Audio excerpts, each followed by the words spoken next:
Tidak henti-hentinya kita muji Allah Subhanahu wa taala, zat yang Maha Pengasih, Maha Penyayang, zat yang telah mengumpulkan kita dalam rumahnya ini, zat yang telah memberikan kepada kita nikmat yang luar biasa, yaitu nikmat iman dan Islam. Yang Nabi katakan, barang siapa yang pernah mengucapkan kalimat tauhid, asyhadu alla ilaha illallah wa anna muhammadar rasulullah sallallahu alaihi wasallam, maka Nabi mengatakan orang-orang yang mengucapkan kalimat tersebut maka dia pasti masuk surga, meskipun dia mungkin tak pernah beribadah. Tapi asal dia tidak menyekutukan Allah, maka dengan kalimat itulah menjadi jalan kita untuk bertemu dengan Allah Subhanahu wa taala. Maka kehidupan kita teman-teman saat ini tidak lain tidak bukan dalam sebuah perjalanan menuju sebuah gerbang yang luar biasa. Gerbang itu bernama kematian. Maka bersyukurlah kita kalau seandainya kita saat ini diberikan kesempatan Allah untuk terus memperbanyak kebaikan, terus menambah pahala kita, karena seseorang itu akan mati sesuai dengan kebiasaannya, kata Nabi SAW. Maka perbanyaklah untuk berbuat baik. Jadi dari bangun tidur sampai mau tidur lagi, tidak ada yang kita lakukan kecuali kebaikan. Nggak usah ngurusin orang lain. Salah satu sahabat Nabi yang pernah disebutkan dalam sebuah riwayat, yang ketika beliau sakit tiba-tiba wajahnya sahabat tersebut bercahaya seperti ada lampu, kata para sahabat. Dan ternyata salah satu yang menjadi rahasia dari beliau ketika orang bertanya pada beliau, apa rahasiamu sehingga engkau punya wajah yang bercahaya, ya bahkan ya kayak bisa menerangi gitu loh cahaya wajahnya tadi. Ternyata jawabannya adalah, pertama, dia tidak pernah menaruh kebencian kepada kaum muslimin. Jadi orang-orang yang hatinya penuh damai, penuh cinta, penuh kasih sayang, maka Allah kan juga memberikan kepadanya banyak sekali faidahnya, terutama pada kaum. Jadi kita memang jangan pernah ada benci kepada kaum muslimin, kecuali memang dia memusuhi Islam bahkan, atau mungkin orang-orang kafir ya. Tapi kalau orang Islam jangan pernah musuhi mereka, karena mereka punya hak sebagaimana kita juga punya hak buat mereka. Itu yang pertama. Yang kedua dikatakan, saya tidak pernah mau ngurusin urusan orang lain. Jadi salah satu rahasia atau dua rahasianya itu adalah, yang pertama, dia tidak pernah ada kebencian dalam hati terhadap kaum muslimin, yang pertama. Yang kedua, dia sibuk dengan urusannya sendiri gitu. Ini kadang-kadang kita yang sering lupa. Lupanya gimana? Kadang-kadang teman kita pakai jilbab warna kuning, warna oranye, tanya aja terus gitu kan. Nggak ada kepentingan ya. Yang ikhwan mungkin laki-laki juga nanya, kok kamu begini hari ini? Ada urusan-urusan yang kita nggak perlu urus gitu kan. Nah zaman sekarang ini banyak orang ngurusin urusan orang lain yang nggak dibutuhkan sama dia. Tanya mobil, kok mobilnya hitam segala macam, beli di mana ya? Kalau memang pengen beli mobilnya silakan, tapi kalau nggak usah tanya. Sibuk saja dengan urusan kita sendiri ya, sibuk dengan urusan kita. Kenapa? Karena urusan kita saja udah banyaknya luar biasa. Teman-teman mungkin kalau boleh saya katakan, kalaulah seandainya kita bicara tentang kehidupan kita ini dan bukan kita bicara realnya lah ya. Kalau urusan kita sama Allah mungkin lebih gampang urusannya gitu loh. Gampang urusan itu seperti apa? Allah tuh maha pemaaf, maha pengampun gitu kan. Urusan, jadi dengan mudahnya begitu. Jadi kalau orang usianya 70 tahun katakanlah, dia 70 tahun tuh mati, dan 69 tahun 363 hari dia bermaksiat kepada Allah. Lalu akhirnya 69 tahun 364 hari atau 70 tahun kurang 1 hari dia bertaubat atau taubatan nasuha, dan 69 tahun 365 hari tepat pada usia 70 tahun dia dipanggil Allah, maka 69 tahun 363 hari diampuni sama-sama Allah. Itu dahsyatnya Allah tuh kayak begitu.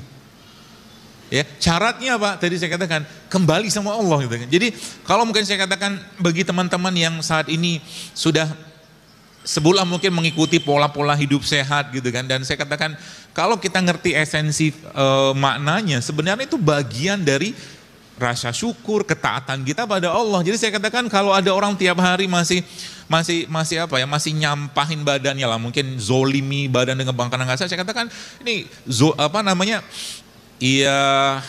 kurang syukur apa lagi gitu dengan badan kayak begini Allah sudah berikan. Maka kita hari ini mau belajar bagaimana caranya menjaga itu semua ya, sehingga nanti pulang dari sini ya harapan besarnya apa? Harapan besar akan semakin banyak umat Islam yang sehat gitu kan. Harapan besarnya apa? Akhirnya mereka tidak terlalu banyak makan, tapi lebih banyak urusin ibadah yang sifatnya non makanan gitu kan. Kalau Anda atau kita bicara tentang ibadah, misalkan salah satu akhlak yang baik atau mungkin hal yang sangat dianjurkan misalnya sabar. Jadi kalau kita ngerti sabar itu kayak apa, maka kita akan lebih senang memilih sabar daripada makan gitu. Itu ibadah kayak begitu. Kalau orang ngerti dahsyatnya katakanlah puasa itu kayak apa, maka mereka akan lebih memilih puasa daripada makan. Kenapa? Karena contohnya begitu dari Nabi SAW. Maka kalau kita pelajari agama kita, semuanya, semua yang dikerjakan atau mungkin diperintahkan sama Allah pasti bikin candu. Ya, pasti bikin kecanduan. Orang yang belum candu atau tanda kutip candu dalam konteks positif ya, terhadap sedekah, terhadap katakanlah apa tuh namanya, sholat malam, duha, segala macam gitu kan, dia belum merasakan esensi iman gitu kan. Ada salah satu sahabat yang ketika diancam oleh salah satu raja kafir, jadi di depannya beliau itu, saya lupa nama beliau itu, jadi di depannya sahabat tadi tuh ada yang dipenggal, ada yang dibunuh segala macam, dia diem aja, nggak bergeming sama sekali. Terus akhirnya sampailah pada satu titik di mana sahabat atau pasukan-pasukan itu dicemplungin satu persatu ke dalam air mendidih gitu kan.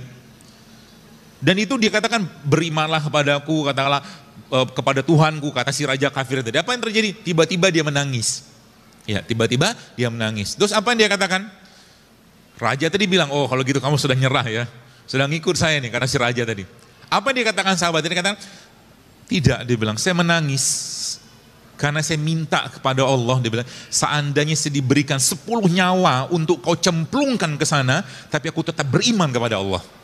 Itu iman tuh kayak begitu. Dari mana itu bermula? Memang dari tarbiyah. Jadi salah satu kunci yang sekarang kalau boleh saya katakan teman sekalian, masalah kesehatan kita saat ini gara-gara apa? Gara-gara banyak makan. Itu aja. Buktinya apa? Nabi katakan dalam sebuah hadis bahwa di akhir zaman nanti aku melihat dia di kalangan umatku, kata Nabi, banyak fenomena gemuk. Ya, yang gemuk semoga tersinggung lah. Gemuk buncit, dan sekarang saya pernah cerita kan. Gemuk tuh gimana cara? Gampang banget lah, Anda bisa ukur. Tapi kalau paling sederhana ya teman sekalian, paling sederhananya pegang aja pinggangnya. Pegang pinggang, pegang apa namanya? Leher, dagu gitu kan. Kalau banyak lipatan ya Anda banyak cadangan energi nggak kepake gitu kan. Kan gitu. Jadi gemuk tuh lucu nggak? Enggak sih. Nggak lucu. Membela diri. Karena obesity is a disease. Obesitas itu penyakit gitu loh. Itu sebabnya di zaman Nabi kan gak banyak penyakit degeneratif. Apakah orang-orang zaman dulu itu gak bisa kena penyakit kayak sekarang? Tetap bisa gitu kan. Jadi penyakit kita zaman sekarang gara-gara apa? Tadi saya katakan gara-gara kita tidak mampu mengendalikan mulut. Nanti saya kasih challenge buat Anda, mau gak? Tapi kerjain ya. Caranya gini, nanti kalau Anda datang ke kondangan, kan banyak makanan. Anda datang ke sana, goalsnya cuma 2, minum air putih sama makan buah saja. Cobaan dok kayaknya dok. Jadi nggak balik kayaknya nih. Kalau gitu nggak usah kondangan aja sekarang. Nggak enak dok. Apalagi anak-anak kosan dapat undangan kan? Wah, paling seneng dok. Kondangan 10.000 dapat banyak. Zaman dulu saya kuliah tuh namanya pasukan pemburu iftar gitu ya. Dari masjid ke masjid nyari makanan yang enak gitu kan. Bisa nggak begitu? Karena kuncinya satu. Jadi saya sering sampaikan ini, kalau Anda bisa mengendalikan ini luar biasa loh. Hunger, lapar is the first element of self-discipline. Lapar itu adalah elemen pertama dalam kedisiplinan diri kita. If you can control hunger, you can control everything else. Kalau Anda bisa ngontrol lapar, maka Anda bisa banyak ngontrol yang lain gitu kan. Kata kuncinya itu, sehingga apa? Baik, kalau sering saya sampaikan, kapan waktu makan terbaik? Waktu makan terbaik, kalau kita nanti bahas bagaimana sains menjelaskan itu, dan bagaimana Nabi menjelaskan itu, maka waktu makan terbaik adalah saat matahari terbit dan sebelum matahari tenggelam.